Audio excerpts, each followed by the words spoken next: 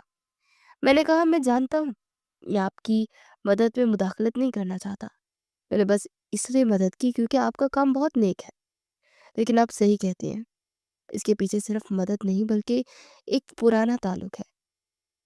میں نے احتیاط سے اپنے الفاظ کا چناؤ کیا۔ میں نے پوچھا سارا، کیا آپ کو 20 سال پہلے کی ایک رات یاد ہے جب ایک پارٹی میں ایک بڑا واقعہ ہونے والا تھا اور ایک شخص نے آ کر مداخلت کی تھی؟ دوسری طرف گہری خاموشی چھا گئی۔ میں نے اپنی سانسیں روک لی۔ یہی وہ لمحہ تھا جس سے میں سب سے زیادہ ڈرتا تھا۔ اس کا جواب میری ساری آزادی چھین سکتا تھا۔ آخرکار اس نے آہستگی سے کہا، ہاں مجھے یاد ہے۔ میں اسے کیسے بھول سکتی ہوں؟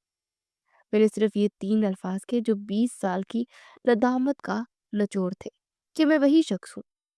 سارا نے پھر ایک لمبی سانس لی اور کہا کہ میں جانتی ہوں۔ میں ہکا بکا رہ گیا۔ میں نے پوچھا کہ کیا؟ انہوں نے بتایا کہ جب آپ نے وہ خط لکھا تھا جس میں کہا تھا کہ آپ میری نیکی کا احترام کرتے ہیں، اور جب میں نے آپ کی آواز سنی تو مجھے لگا میں نے اسے پہلے کہیں سنا ہے۔ پھر مجھے ابا کا خط اور آپ کی قربانی یاد آئی۔ ابا نے مجھے سب کچھ بتا دیا تھا۔ اس کی بات سن کر مجھے یقین ہو گیا کہ عبد الرحمن صاحب نے اپنا فرض مکمل کر دیا تھا۔ سارا نے وضاحت کی کہ میں نے آپ کو اس دن اس لیے برا فرشتہ کہا کیونکہ جب آپ نے خود پر الزام لیا تو میرے گھر میں تناؤ پیدا ہو گیا۔ ابا کو مجھ پہ شک نہیں ہوا، لیکن دنیا کی نظر میں ایک گناہ گار میرے گھر کے ساتھ جڑا تھا۔ میرے ابا سمجھتے تھے کہ آپ نے ہمیں بچایا ہے، لیکن وہ چاہتے تھے کہ آپ خود آ کر اپنے آپ کو آزاد کریں۔ آپ کی گمنامی دراصل آپ کی سزا تھی۔ اس سے مجھے سمجھ آئی کہ عبد الرحمن صاحب کی اصل خواہش کیا تھی۔ وہ نہیں چاہتے تھے کہ میں کفارہ ادا کروں، وہ چاہتے تھے کہ میں آ کر صلح کروں، سچائی سے صلح اور اپنی روح سے صلح۔ سارا نے آخر میں کہا، ابا نے مرتے وقت مجھ سے وعدہ لیا تھا کہ میں آپ کے لیے دعا کروں کہ آپ خود کو معاف کر دیں۔ وہ چاہتے تھے کہ آپ تنہا نہ رہیں۔ میں جانتی ہوں آپ بہت تنہا ہے۔ اس کی یہ بات میرے دل کو چھو گئی۔ میرے اندر کی مضبوط دیواریں گر گئی۔ یہ پہلی بار تھا کہ کسی نے میرے کاروباری کامیابی کے پیچھے چھپی میری تنہائی کو پہچانا تھا۔ میں نے پوچھا، سارا کیا میں کبھی آپ سے مل سکتا ہوں؟ صرف ایک دفعہ۔ سارا ہنس پڑی، ایک ایسی ہنسی جس میں درد بھی تھا اور شفقت بھی۔ انہوں نے کہا کہ ابا بھی یہی چاہتے تھے۔ آپ کل دوپہر یہاں آ جائیے، ہم چائے پر آپ کا انتظار کریں گے۔ ابا چاہتے تھے کہ آپ کی زندگی میں آگے بڑھیں اور اس کفارے کی قید سے باہر نکلے۔ میری آنکھوں میں نمی آ گئی۔ میں نے پہلی بار حقیقی آزادی محسوس کی۔ میرا اگلا سفر میری پہلی حقیقی ملاقات کی طرف تھا، ٹرسٹ فنڈ کے مکمل ہونے اور فون کال پر سارا کے اعتراف کے بعد میں اپنے کاروباری وجود سے آزاد ہو چکا تھا۔ میرے اندر کا خوف جو 20 سالوں سے ایک مضبوط قلعہ بنا ہوا تھا اب ریت کی دیوار کی طرح گر چکا تھا۔ میرے دل میں اب صرف ایک ہی احساس تھا اور وہ آزادی تھی۔ یہ آزادی سارا کی زبانی سچ سننے سے حاصل ہوئی تھی، وہ سچ جسے میرے ضمیر نے ہمیشہ پہچانا مگر زبان نے کبھی ادا نہ کیا۔ اگلی دوپہر میں نے اپنی گاڑی قصبے کی سڑک پر روکی اور یتیم خانے کے گیٹ پر داخل ہوا۔ باہر کی دنیا مجھے اب بھی علی ایک کامیاب کاروباری شخص کے نام سے جانتی تھی، مگر اندر کی دنیا میں ایک بالکل نیا انسان تھا۔ یہ وہی جگہ تھی جسے میں نے ایک ہفتہ پہلے باہر سے جھانک کر دیکھا تھا، مگر آج میرے قدموں میں ایک نیا اعتماد اور دل میں بے پچھتاوے کی سکون تھا۔ یہ میرا پہلا قدم تھا جو کفارے سے نکل کر شرکت کی طرف تھا۔ سارا گیٹ پر میرا انتظار کرنے کھڑی تھی۔ اس کے چہرے پر کوئی مصنوعی مسکراہٹ نہیں تھی، بلکہ ایک گہرا اور حقیقی اطمینان تھا۔ عمر کے نشانات نے اس کے چہرے کو ایک غیر معمولی وقار بخشا تھا۔ اس نے میرے ہاتھ پر اپنا ہاتھ رکھا۔ اس کا لمس رسمی نہیں بلکہ برسوں کی شناسائی، محبت اور ایک والد کے آخری پیغام کا امین تھا۔ انہوں نے کہا کہ خوش آمدید علی، مجھے خوشی ہے کہ آپ یہاں آئے۔ ابا کا انتظار ختم ہوا۔ سارا مجھے اندر لے گئی۔ ہم یتیم خانے کے اندرونی باغیچے میں چائے پینے بیٹھے۔ میرے ارد گرد چھوٹے چھوٹے بچے کھیل رہے تھے کہ معصوم ہنسی میرے کانوں کے لیے کسی بھی کاروباری معاہدے کے منافع سے زیادہ قیمتی تھی۔ میں نے سارا کے سامنے اپنے دل کا بوجھ کھول دیا۔ وہ سارا پچھتاوا جو میں نے 20 سال تک اٹھایا تھا، میں نے ایک ایک لفظ میں بیان کیا کہ کس طرح میں نے اپنی نیک عمل کو ایک گناہ کا نام دے کر خود کو سزا دی تھی، اور کیسے میں نے اس خوف سے اپنا منہ بند رکھا کہ سچائی تمہاری زندگی برباد کر دے گی۔ سارا نے چائے کا کپ ایک طرف رکھا اور میری آنکھوں میں دیکھا۔ انہوں نے کہا، علی، آپ نے اس رات میری عزت بچا کر وہ کام کیا جو کوئی بھی بہادر انسان کرے گا۔ میں آپ کی شکر گزار ہوں، لیکن آپ کا اصل گناہ وہیں سے شروع ہوتا ہے جب آپ نے اپنا نیک عمل بھی چھپا لیا۔ آپ نے ایک دیوار کھڑی کر دی جس نے آپ کو اپنے والد، اپنے خاندان، خود مجھ سے دور کر دیا۔ آپ نے اندر کے فرشتے کو سزا دی، اور یہی سزا 20 سالوں تک آپ کا قید خانہ بنی رہی۔ اس نے مزید کہا، آپ نے یہ سوچ کر قربانی دی تھی کہ آپ کی دولت اور اثر و رسوخ مجھے بدنامی سے بچائے گا، لیکن سچ تو یہ ہے کہ سچائی کو صرف سچائی ہی بچا سکتی ہے۔ میرے والد نے مجھے یہ حقیقت خود میرے سامنے نہیں آنے دی، بلکہ وہ چاہتے تھے کہ میں خود کو بچاؤں۔ جب مجھے ابا کے خط سے آپ کے نیک ارادے کا پتہ چلا تو میں نے فیصلہ کیا کہ میں اپنے زندگی کو خوف کے ہاتھوں تباہ نہیں ہونے دے گی۔ میں نے اپنا نام بدلا اور یہاں کر ان بچوں کی زندگی سنوارنے کا فیصلہ کیا جن کے پاس کوئی سہارا نہیں تھا۔ سارا کا یہ مکالمہ میرے لیے گہری روحانی تھراپی تھا۔ مجھے لگا میں 20 سال بعد کسی نے پہلی بار مجھے مکمل طور پر سمجھا ہے۔ میں نے 20 سال اپنی نیکی کو گناہ سمجھ کر ضائع کر دیا تھا۔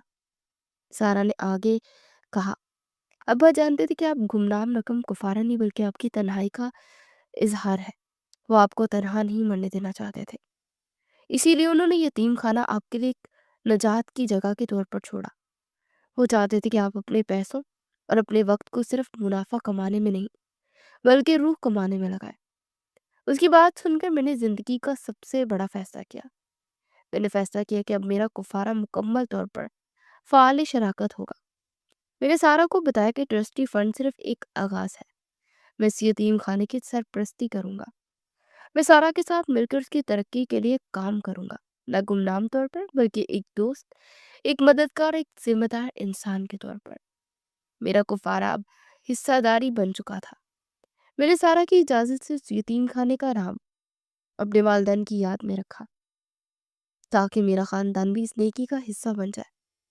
میرے لیے آخری قسط صرف ایک ملاقات نہیں تھی بلکہ میرے وجود کا دوبارہ جنم تھا۔ یہ کہانی مجھے سبق سکھاتی ہے کہ خوف سے کی گئی نیکی بھی سزا بن جاتی ہے، اور سچائی کو چھپانا چاہے ارادہ کتنا ہی نیک ہو، آخرکار روح کو قید کر دیتا ہے۔ حقیقی کفارہ ذات کی آزادی ہے، گناہ کو دھونا نہیں بلکہ سچائی کو قبول کر کے زندگی میں آگے بڑھنا۔ تمام تر دولت کے باوجود تنہائی سب سے بڑی سزا ہے، اور انسانی رشتے اور بامقصد زندگی ہی دل کے سکون کی ضمانت ہے۔ دولت ایک وسیلہ ہو سکتی ہے لیکن منزل صرف سکون ہے جو خدمت میں ہے۔ میں نے یتیم خانے سے نکلتے وقت سارا سے وعدہ کیا کہ میں باقاعدگی سے یہاں آؤں گا، نہ صرف مالی مدد کے لیے بلکہ خود اپنی روحانی دیکھ بھال کے لیے بھی۔ میں نے اپنا اولڈ ہوم بند کر دیا، وہ جگہ جہاں میرا پچھتاوا قید تھا اور اپنی زندگی کو سارا کے یتیم خانے سے جوڑ دیا۔ میں نے 20 سالوں کی تاریکی کے بعد آخرکار سچ کی روشنی میں قدم رکھا تھا۔ میں ایک کامیاب کاروباری شخص تھا، لیکن آج مجھے معلوم ہوا کہ میں ایک کامیاب اور آزاد انسان بھی تھا۔ یہ کہانی سکھاتی ہے کہ حقیقی سکون دولت میں نہیں بلکہ سچائی اور خدمت خلق میں پوشیدہ ہے۔ علی کی طرح ہم اکثر ماضی کے پچھتاووں میں زندگی برباد کر دیتے ہیں، حالانکہ اصل آزادی خود کو معاف کرنے اور دوسروں کا سہارا بننے میں ہے۔ یاد رکھیں، ضمیر کا بوجھ پیسوں سے نہیں اترتا، بلکہ سچ کا سامنا کرنے اور نیک نیتی سے کی گئے عمل سے